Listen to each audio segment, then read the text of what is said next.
Welcome, everybody, to bucksPAC.com. This is Chris Sofield. This is our Monday night Republican Voters Conference Call, specifically the conservative. Hi, everybody. I'm Dawn. Hello, Dawn. Thank you for joining us tonight. This is Chris. Hey. Hi, Chris. How are you? Oh, I'm just finishing up painting the bathroom, so. Thank you. There we go. That doesn't sound good. Painting the bathroom, yeah. Back in the old days, that could really be nasty.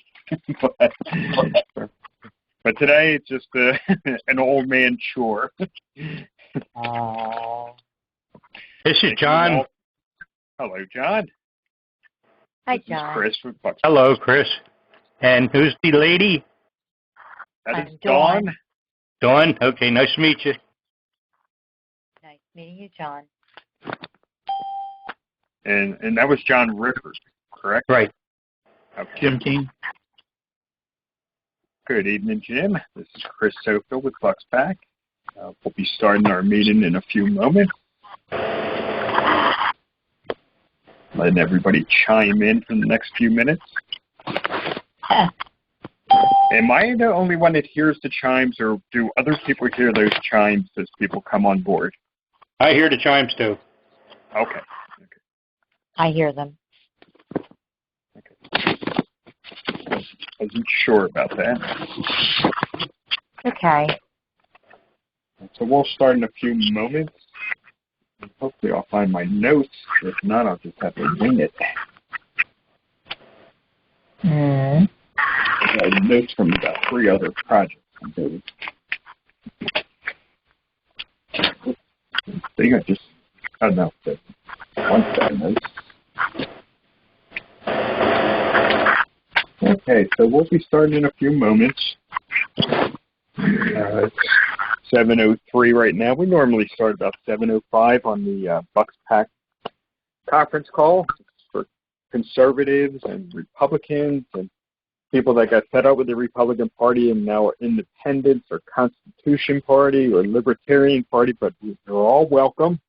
And that will bring me to one of my first points tonight would be there's a couple ballot questions on our primary election this spring, May 18th, Tuesday, May 18th.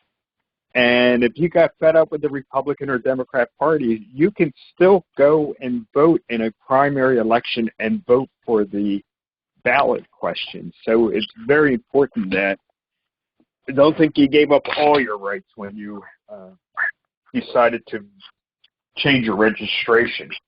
You can still get in there to vote for the ballot questions, which are very important. One question concerns the fact that our state House Republicans put a ballot question on there to restrict the governor's emergency action, to try to restrict it to an actual emergency. Yes. We're coming up on 1 year of an emergency action, which just keeps getting extended further and further beyond anything that would be an emergency. The fact is, nowhere in the Constitution does it say that a virus is an emergency and that we should be closing everything down and putting all kinds of restrictions on our citizens, while at the same time we allow illegal aliens to crash our southern border with no restrictions. Quite interesting times we live in currently. So it's 7:05, and I appreciate everybody joining us tonight. This is bucksPAC.com. This is our Monday night conference call. It's an enjoyable part of my week. Much more enjoyable than painting my bathroom. So, so I enjoy being on the phone with everybody. And as I was saying in some of my opening statement there, the fact is we are coming up on 1 year of the restrictions upon our citizens here in Pennsylvania and across the nation. And I invited Dawn to join us again because there was an event coming up. So I'm going to allow Dawn to once again introduce herself, say hi to everybody, and to talk about the event that she has coming up and any other events she would like to recommend. Also, Dawn, talk, if you have any plans of doing anything on our primary election on Tuesday, May 18th, you can add that to it also. But thank you very much for joining us, everybody, and I'm going to hand the floor over to Dawn. Thank you very much, Dawn. Thank you, Chris. I appreciate it. And I have a retired teacher under my belt. I switched from the Democratic Party to the Republican Party 4 years ago. At the height of the last election, I was appalled by my union asking me to vote for Hillary, and that prompted me to make a change just because I was fed up with just the way the union operated and, my constitutional rights. So I've always had a deep passion for the law. My dad was an attorney, and he always impressed upon me the power of the Constitution and patriotism. My birthday is July 4th, which helps me feel much more patriotic. And in my retirement, I kind of have taken on the acronym, if not me, then who? I know that for all of us that have been wearing masks for almost a year now, I am done. I am fed up. I am beyond agitated. I cannot believe that it will be the 1-year anniversary of the lockdown on the 13th, which is this week. And I decided that I would run a Unmasking Across America program. And that was based on, believe it or not, Dr. Seuss, who used to do a Read Across America week, which has been banned, I think. And it really, really blows my basket. So that just makes it even more apropos that we stand up. And I think that since the unmasking of 16 states, the mask mandatory have been taken away, I decided we needed to send a message. And I wanted to get it out here that I'm just going to have an Unmasking Across America Day, and it will be on Saturday, March 13th. It commemorates the 1-year lockdown of Pennsylvania. All ages, red-blooded patriots are invited. And basically what we're going to do is we're going to stand outside of the courthouse area, and that would be at State and Court in the triangular area. That seems to be the area where we won't get too much flack from the store owners who get very upset when you stand in the middle of Doylestown. And you really don't need any kind of a permit, and you do not need anything, to work with other than a mask. And I have some signs and some posters, and I have a mask with the word freedom and a big X across the word freedom. And I want to put it on my head or anywhere on my body that's not my mouth. And my basic reason is my face, my choice equals freedom. And I really believe that this is just the beginning of a Stand Up America campaign where we've just had it. We've had it with the restrictions. We've had it with the unconstitutional rights.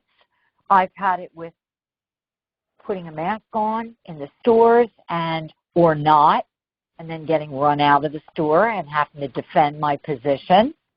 And I'm really not so much of, I'm not looking for a confrontation.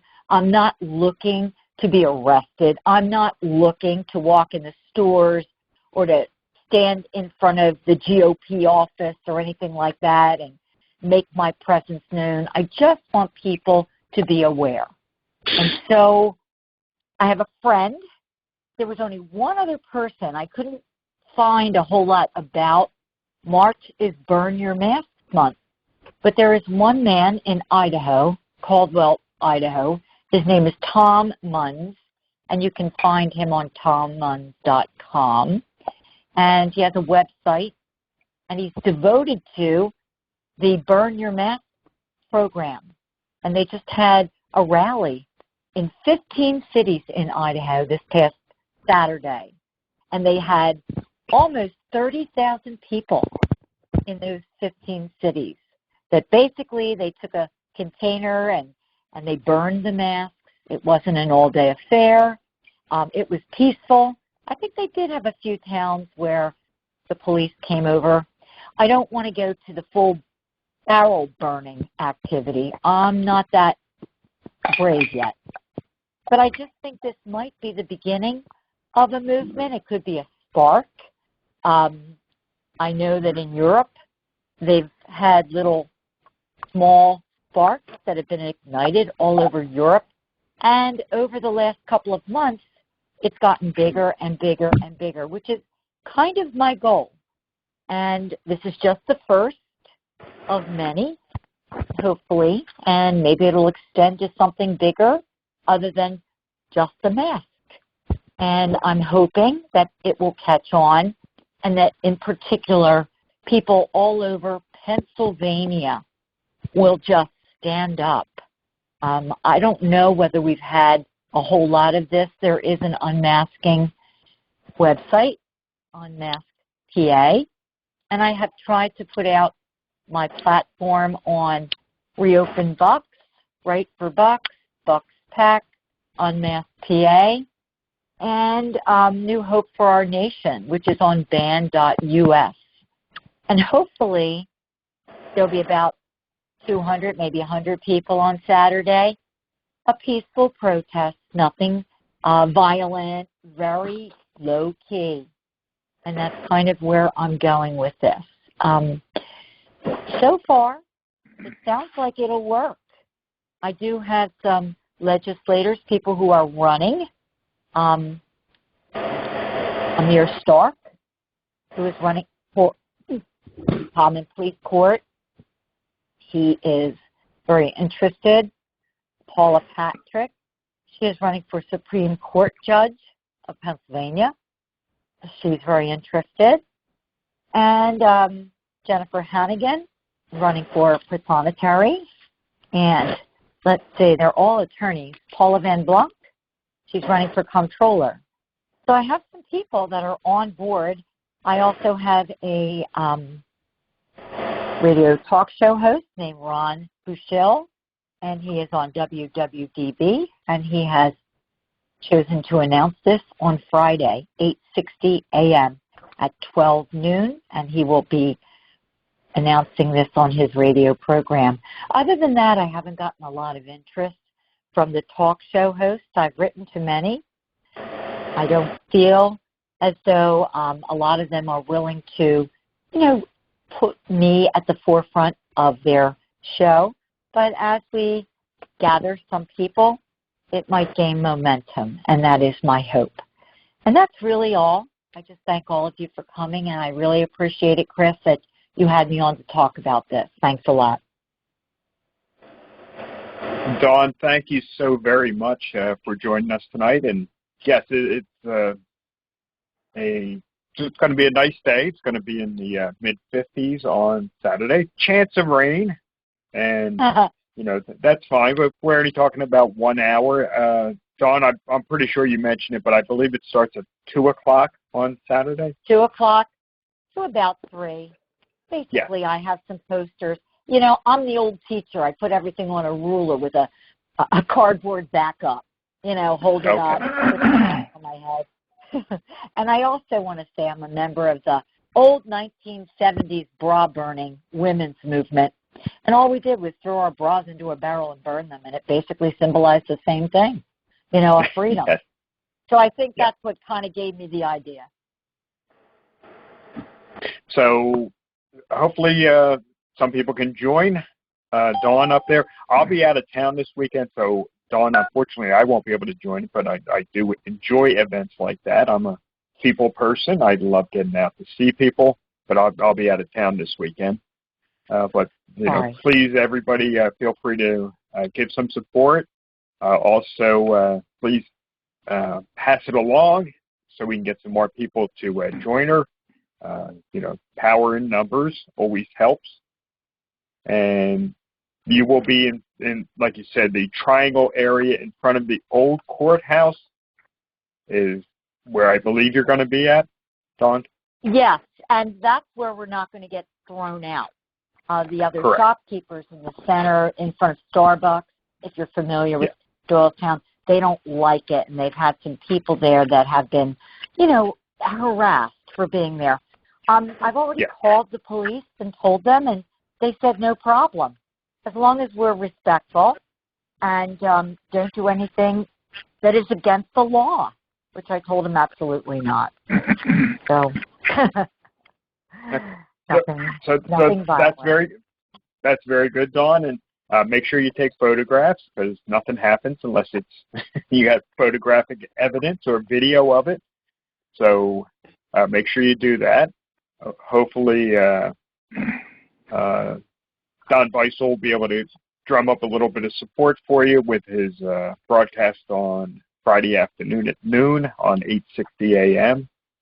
And we can just get our voices out there by talking to other people. Talking to one or two other people is the way to do it. That's how grassroots efforts move along, and that's how we hopefully are able to do stuff. This is Jim Keene. Yes, Jim, and I was just going to open it up to questions, so you have the first question. Yeah, I'm just a little concerned that have a demonstration and take off your mask when the pandemic is not really over yet. Looks a little bit foolish, and there are many issues out there. I'd hate to be tied to removing your mask is a big issue. There's so many more, and that's a lot. Yeah, Jim, I understand where Dawn's talking about this, and I'm sure she's going to make sure everybody's 6 foot apart from each other. They will be outdoors, and probably even some will have already had their vaccine.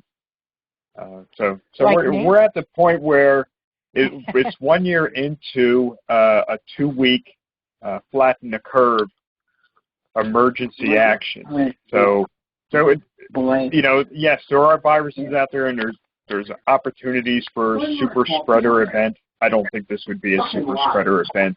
I don't think any of these have proven to be a super spreader event. So, everybody just needs to be careful. But I believe in this action. I think we are symbolically showing that it's time to actually look at real science. And the fact is, not so many people are actually getting this from events such as this. Dawn, do you want to add anything to that? I just wanted to say I am really truthfully not making anything scientific. It's just basically, I think, a constitutional statement. I'm not here to, break the law. There is no law that says you have to wear a mask outdoors in Doylestown. And yes, I will keep it respectful, 6 feet apart. And yes, I realize as a teacher there's a lot of issues. Most of my friends have posed the problem, well, this isn't the biggest deal. My take is it's one of many small things that add up to an even larger thing. And I think it's the idea of it that is probably, I don't know how effective it is anymore. And by the way, I am vaccinated. That's very good. So, Jim, did you want to say anything else, Jim? Yeah, I'm sorry. I just don't think this is as good an idea as we could put forth. I mean, getting out there with Dr. Seuss books might be a lot more effective than the mask in the middle of the pandemic when it's not really over yet. So that's only my opinion. So. Yeah, and we could probably do that at a following weekend. Dawn's point is we are 1 year anniversary of a 2-week shutdown, and I definitely would think that is very valuable to point that out. Eddie, I think you wanted to chime in on this. Yeah. By the way, there was just recently a CDC study. They did a 2-month study on the mask effectiveness, and they found out that it was shown that masks are 1.5% effective, and the error of the study was 1.5%. So, I mean, take it for what it is. 1.5% is really nothing, and you got an error of 1.5%. It's pretty much a wash. They also the tally on deaths worldwide, and they found out that the deaths worldwide were pretty much the same for the prior year. So you would think in a worldwide pandemic, you would see a giant increase in the deaths, and that was a wash too. It was pretty much the same numbers. So that's where we are. It's not that we don't care about others, but as we know through history, liberties lost are seldom reclaimed. And the necessity is to plead with every human infringement known to man. In times of crisis, people may need to tolerate very blunt rules. However, that does not give the government or elected officials carte blanche to disregard the Constitution in perpetuity. That is exactly right. Thank you very much, Eddie, and which kind of brings me back to my opening statement concerning the ballot questions. So hopefully everybody remembers there is an election day on May 18th, and you make sure you vote. What date is that on? That's Tuesday, May 18th. Oh, May 18th. Yeah, I've heard about that one. Okay. Yeah, I'll be voting. Let me say one thing about the this is mask mandate, okay? I don't know. I know our media doesn't put everything out there, but I did hear where Dr. Fauci, when he was in college, he did his thesis on the pandemic of, what was it, 1918 or 1917, around there, 1912. I'm not sure what date it was back then, but he did his thesis on that, and they found out that one of the biggest causes of the deaths were people wearing masks. Yep, that's very possible. John, I appreciate that. And that was one of the things I did last year at around May of last year. I said, how did the 1917, 1918, and 1919 Spanish flu pandemic, how did it end? And the point was, it ended. They didn't have vaccines. People did wear masks. A lot of people died. But at one point, the herd immunity took over, and it ended.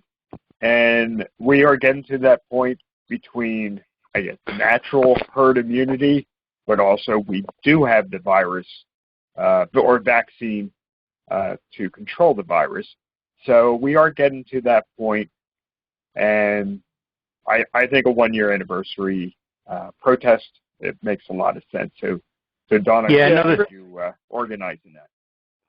Another thing I did hear about the vaccine, with herd immunity, is that one of the causes of not having herd immunity is people staying inside. It would be much better if people got out and got around.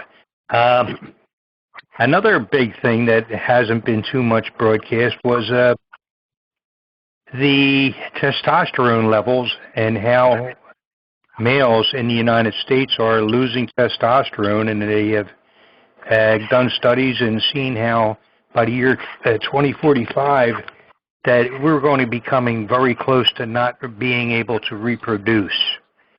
Now, if you look at the worldwide statistics from the United States, United Nations Population Control, every Western country is not producing enough children right now to make the population grow. It's stagnant.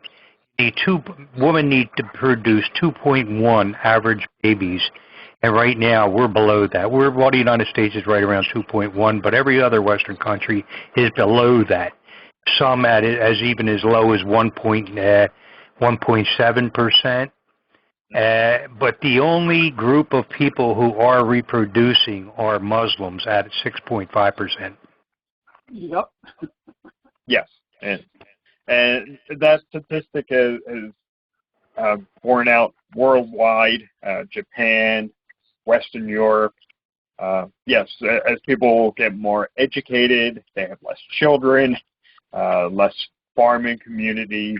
There's a lot of factors in that, and yes, we need 2.1 children in each family to just to keep the population level.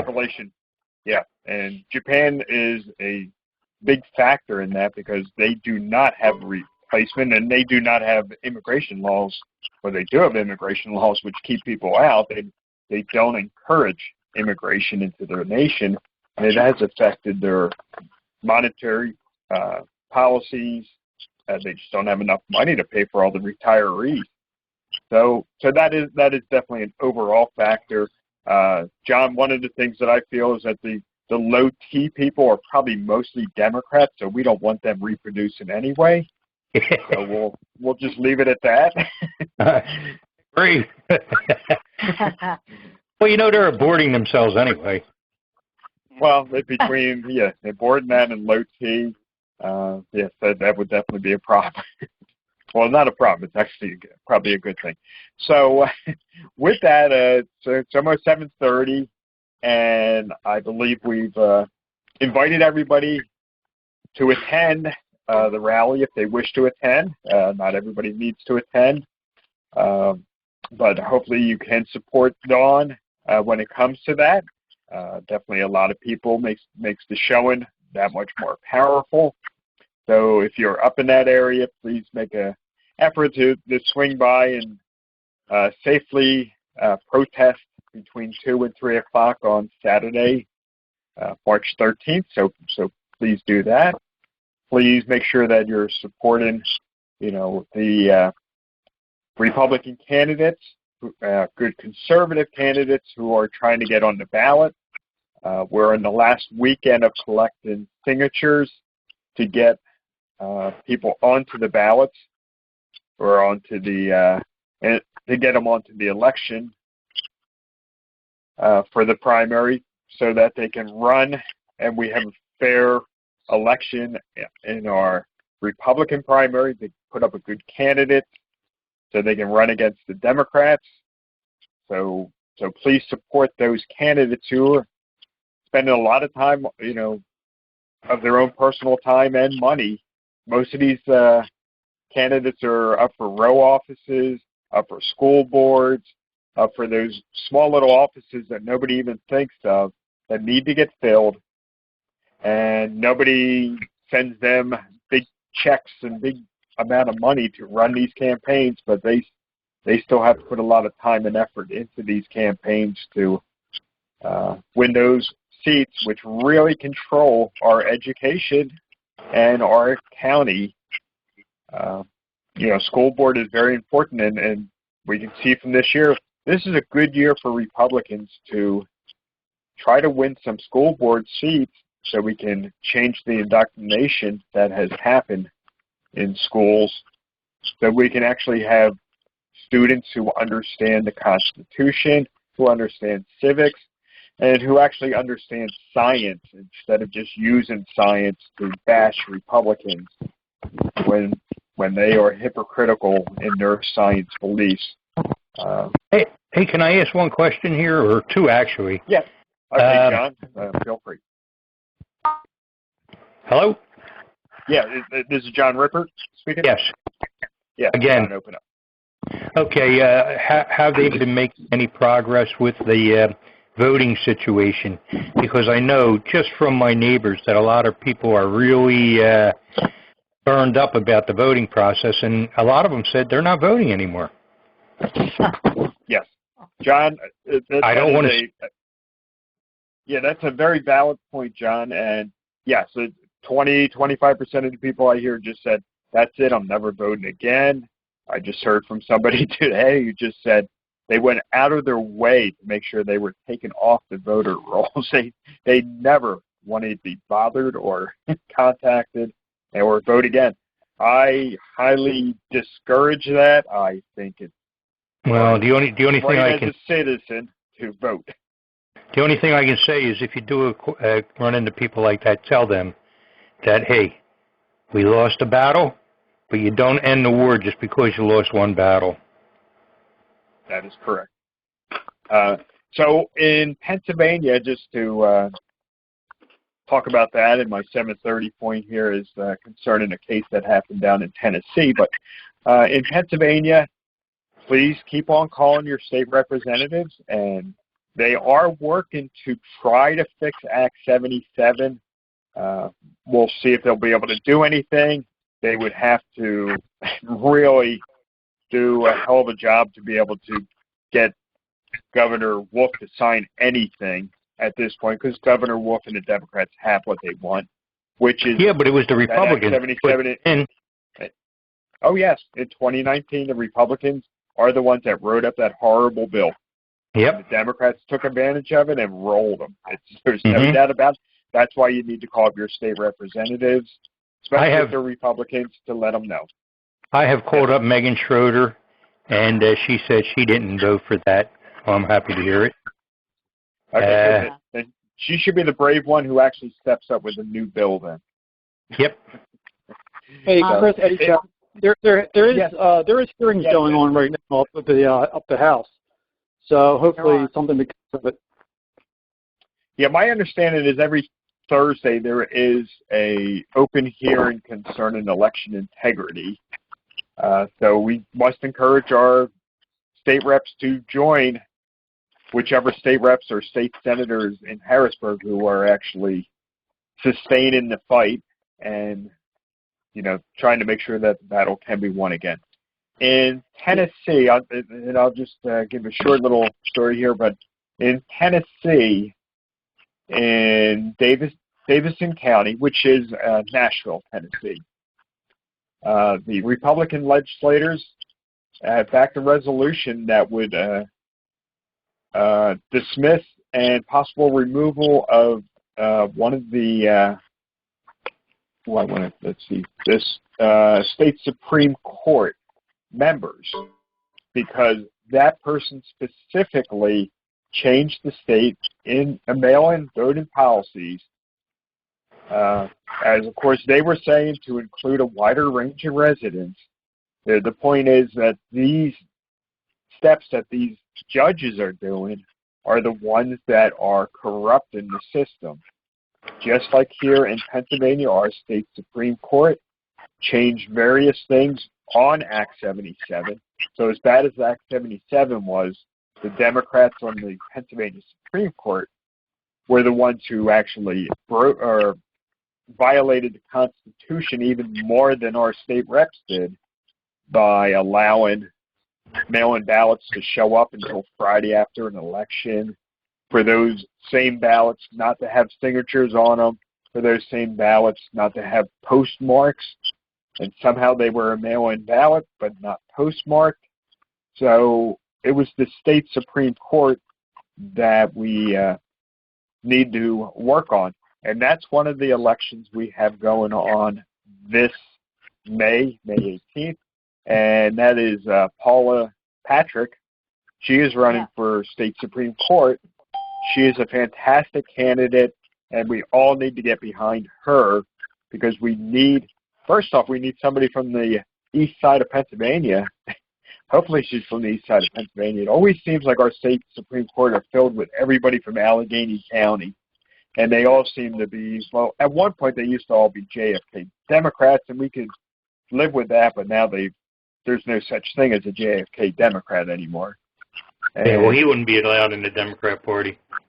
No. He would have a lot of issues when it came to that. So there are cases that are going on, and there are opportunities for some people to be removed. That is something that can be done here in Pennsylvania. One of the state Supreme candidates, and I'm not sure which one it was, but when they ran for office, they got a little bit more political in their advertising than they legally are allowed to. So I know at one point there was a House bill to try to impeach that person, but I don't know where that case has gone to.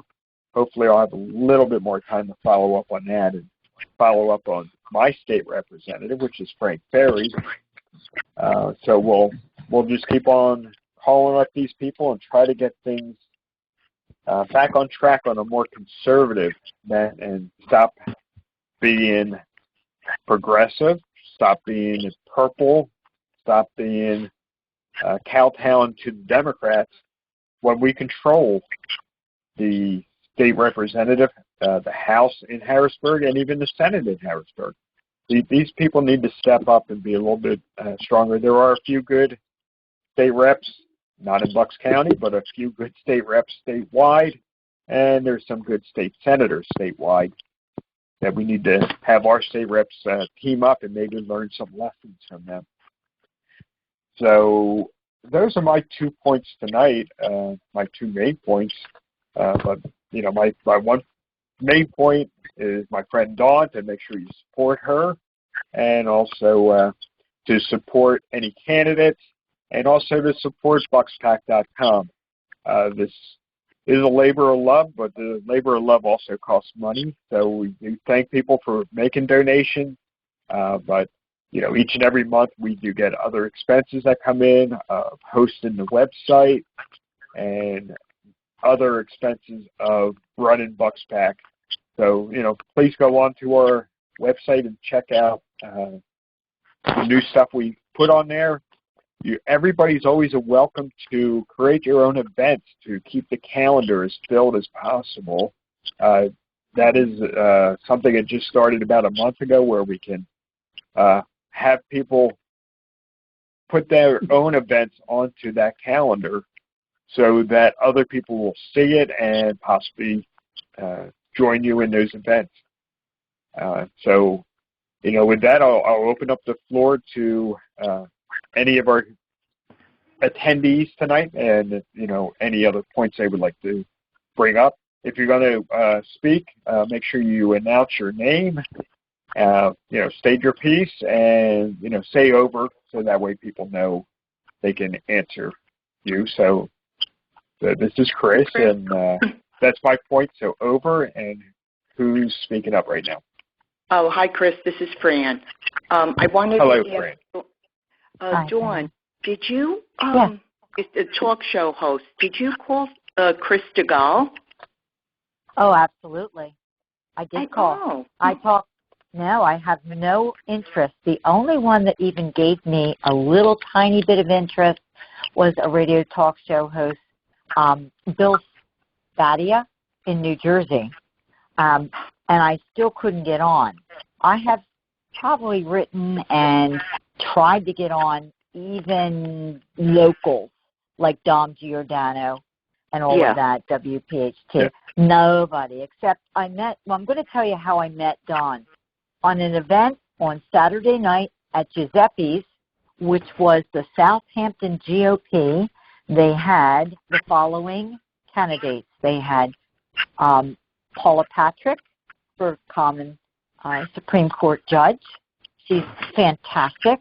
They had Amir Stark for common pleas judge, taking Rubenstein's place. He's fantastic. They had Paula Van Blunk for comptroller, another conservative Tea Party, ex-Tea Party candidate, and Jennifer Hannigan. Also, these are Bucks people.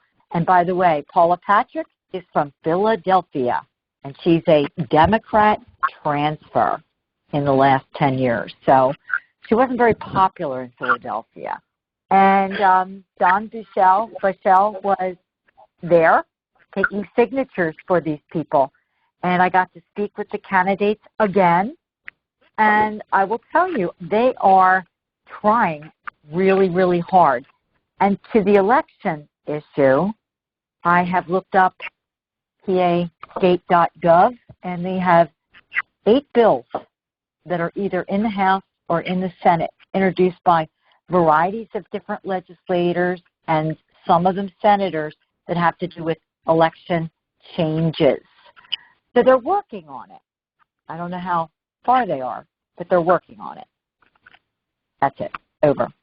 Thank you, Dawn. And Fran, did you have any other questions?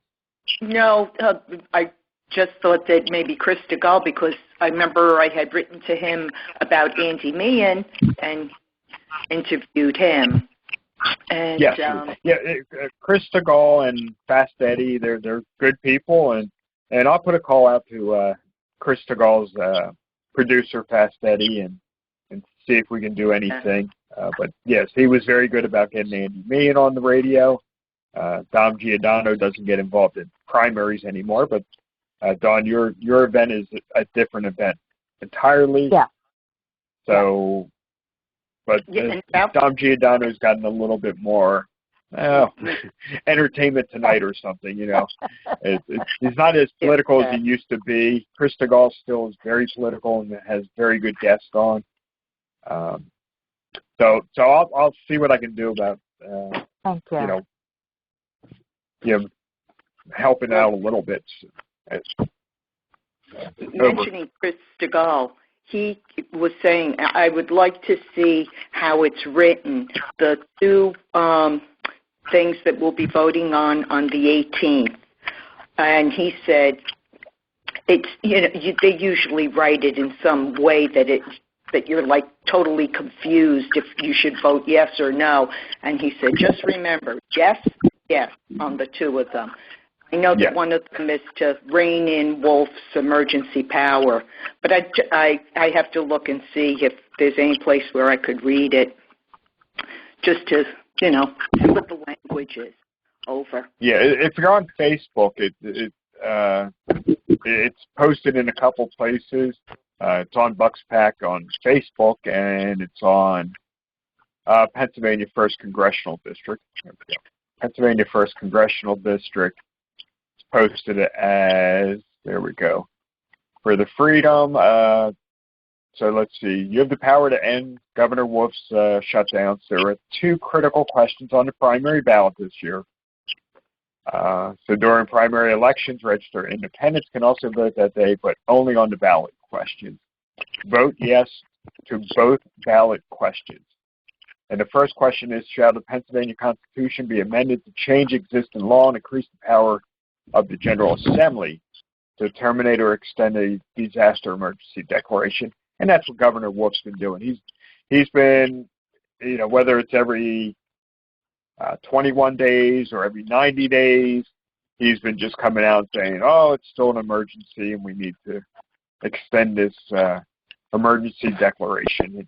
It definitely is a virus. It definitely has affected a lot of families, and a lot of people have died. But nowhere in the Constitution does it say that a virus is an emergency declaration, and definitely beyond the whole reason of an emergency declaration, which is that is put out there so that people, if the General Assembly can't assemble in Harrisburg, the governor can do something. It's not because the General Assembly has been assembled all year long. It's Governor Wolf has not been showing up to Harrisburg, and Doug Mastriano points that out every week on his videos when he walks by Governor Wolf's office. And once again, he's not there, but he's sitting there saying he's the one. Governor Wolf is the only one who can do an emergency declaration, even though he's not in Harrisburg. So that's question one. And the second question is, shall the Pennsylvania Constitution be amended to change existing law so that a disaster emergency declaration will expire automatically after 21 days, regardless of the severity of the emergency? You know, the whole point of these emergency declarations was, you know, the governor's got a governor's mansion in Harrisburg, and he'd be able to direct something when it came to an emergency. You know, this governor has taken it as an opportunity to be a dictator of Pennsylvania. And we've seen what happens when dictators get like this. We've had it with Governor Wolf. New Jersey's had it with Governor Murphy. And the glaring example is dictator Cuomo up in New York, who will only be ousted out of that governor seat because he was getting a little bit feisty with the women. And the point is, he should have been ousted a year ago when his policies were killing senior citizens, flat out killing people. But the Democrats are the party of death, and they will continue that. And when he's ousted because of the Me Too movement, the real crime will be that the senior citizens will be left in the dust. Nobody will care about that story, except for us conservatives. We care about it, but the mainstream media has avoided that story completely, and it's a shame. So on the two questions about our dictatorial Governor Wolf, this is to change those points so that emergency resolutions will expire automatically after 21 days. That is more than enough time for any emergency to be looked into. So we're voting yes on those two questions? Yes on those two questions. Okay. Yes. Hey, Chris. Eddie, Yes, Eddie. Chris. Eddie Chagro. There was a few people that did sue the governor over their emergency orders, and Judge Stickman wrote a 66-page opinion about that, and it's really an eye-opener. I read the whole thing, and this team that he had made up, they were nameless people. We still don't know who they are. Correct. Nobody had medical experience. Nobody had any experience at all in any kind of crisis as far as medical emergencies or anything like that. And they were just making decisions, affecting everybody's lives in the Commonwealth. It was just outrageous. I mean, Stickman really, do yourself a favor and read it. It's a little lengthy. It's a little slow at first, but once you start going into it, it's very riveting. Okay. So that is Judge Stickman, and he's based in. Yeah, I could probably send that to you. Okay. And then if you want to post it on your bucksPAC site, it's a good read. Okay. I appreciate that very much. So, yes, if anybody has information that I would love to read, you can send that to contact@bucksPAC.com, and that does come across to me and the volunteers on our site, and it also comes to it's also tied into my personal email, so if I don't see it on the bucksPAC email, I will see it in my own personal email. So that'd be very, very riveting reading. I'm looking forward to reading a judge's ruling of 66 pages. I'm glad you did that, Eddie. You're doing the job that I will. Kind of like that kind of stuff anyway, so. That's why I love you, man. Thank you very much for doing that. And yeah, I'm looking forward to that. So it's 10 minutes of 8, and I do thank everybody for joining us tonight. We do have a guest next week that I'm looking forward to, because this was something that was brought up on one of our previous calls, and this would be the subject of the Convention of States. So we will have Steve Davis, who is the Pennsylvania chair of Convention of States, and he will be our special guest next week. So I'm looking forward to that, and I guess everybody can go on to Convention of States, and you can actually print out their manual and booklet so that you can read up on what the game plan is with Convention of States, because I know one of those people that fear it could end up being a runaway convention, and next thing you know, you're only Democrats making new amendments, and that's not what we want. But there's safeguards to make sure that does not happen. But we'll have Steve Davis, who's Pennsylvania chair of Convention of States, as our guest next week. So if you know anybody who's interested in that topic, make sure you invite them to next week's call. And we would love to have even more people on. But I appreciate each and every one of you on here tonight. What's making bucksPAC the source to go to when it comes to conservative, Republican values and opportunities to speak about them and hopefully work them into some type of action. So it's the Bucks makes the action for bucksPAC. So just remember to donate.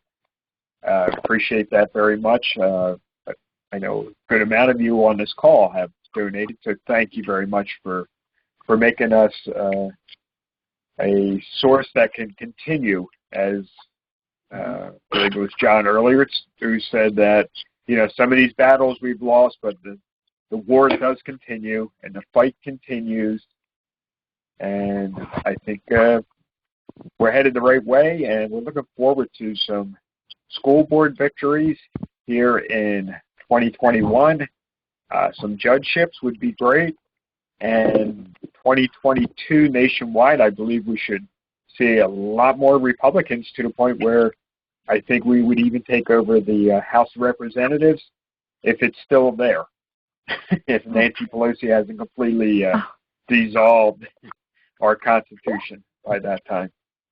So with that, I'm going to close with, you know, that's my Monday night conference call. But if anybody else has any other points they want to make before we shut down the lines, feel free to speak up. Thank you.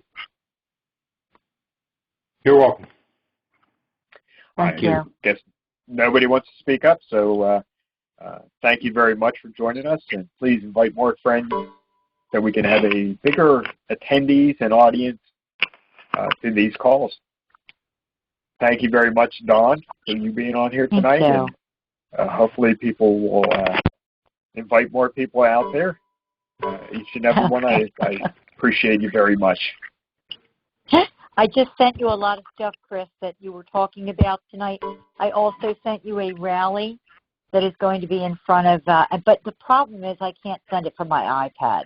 I can only send it, I think, from my phone. Okay. So thank you. I will wait for that to come across. But okay. There's lots of rallies going on in front of people's, you know, like Fitzpatrick's office on the Equality Act, et cetera, et cetera. Oh, yeah. You know what? I forgot to mention that. Yeah, that's on Friday at Brian Fitzpatrick's office in Newtown at Summit Square. Yeah. What time? Oh. Hold on. I have okay, it. Somebody has it. I'm trying to send it to you, Chris. It says Friday, and I'm looking at it, 11 to 12 noon, March 19th, in front of Fitzpatrick's office. It's a rally and a protest for his vote on the Equality, another nice word, the Equality Act. Yeah. So we'll definitely talk about that Monday night also to remind people about that event. Yeah. So yeah, and I'll be back in town. It's a long weekend. I'll be out of town Friday through Monday, but I'll be back in time for the 7 p.m. bucksPAC conference call. All right. Thank you for everything. Yeah. Thank you you very, very much. Thank you, John. Thank you, Fran. Good night, Bye-bye. Dawn. Good to see everybody. And Eddie. Chris, I need your email. I think you sent it to me before, but I would like to send you these pages. Yeah, this way you can send it to me directly at SOFPAINT. That's SOFPAINT at, get ready for it, AOL.com. Okay. So yeah, somebody still uses it. Okay, AOL. Yes, I will send you the resolutions, the different acts that are also in our Congress of Pennsylvania, and I will send you the rally information, the Equality Act, you know, against Brian Fitzpatrick, okay? Yes, and it's not so much that it's against Brian, but it is for our female students who used to be able to get scholarships in sporting events, which are going to pretty much go away because people are just going to stop supporting like women's lacrosse and other events like that. There's also no religious exemption. Correct. Yeah. And Oh yeah, there's all kinds of nasty stuff tucked in there because that will go to one of my basic tenets of any congressional bill should be on one page. It shouldn't be 690 pages. It should be one page and nothing on the back because I don't trust the bastards to even put anything on the back of that page. And it should be simple, and each thing should be voted upon separately. The way they tuck everything in there because they don't have time to vote for everything, I think they should vote for everything separately to slow them down. Yeah. Okay, well, hey, this was a good call because I didn't get cut off. I got cut off twice last week. I made it for a very tough call. So, Thank you, Chris. I appreciate it. Oh, yeah. We'll see you. We'll let you know. We'll take pictures and videos. Yeah, do that, and we can post them up on bucksPAC and, of course, Facebook. Well, Facebook loves photos, so, that's the way to go. Reopen Bucks refused to put my event on, and another one, is it Right for Bucks? No, it's Women's Rights for Women also. So interesting. They're afraid. Yeah. I think they're afraid. So, okay, so whatever. All right, thank you. And my New Hope for a New Nation, they're using band.us, which I find, it doesn't reach that many people. So send me all that stuff, Dawn. Appreciate it. I'll hopefully talk to you before this weekend, but if I don't, have a strong event. Appreciate the work you've been putting into this. Thank you. Bye-bye. Hey, thank you. Bye-bye. Good night, everybody. Good night.